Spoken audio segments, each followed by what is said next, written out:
Hormone আবিষ্কার করেন কে? বিজ্ঞানী স্টার্লিং। প্রথম আবিষ্কৃত হরমোন সিক্রেটিন।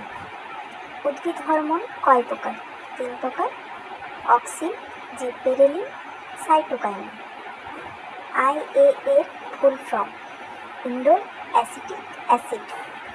অক্সিনের সংকেত C10H9O2N। পার্থেনোকার্পি কি? অক্সিনের প্রভাবে বীজবিহীন ফল উৎপাদনকে পার্থেনোকার্পি বলে।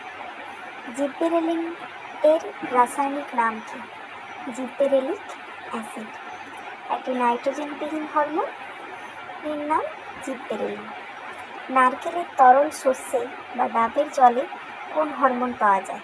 সাইটোকাইনিন। কয়েকটি কৃত্রিম হরমোনের নাম IBA, 2,4-D, IPA।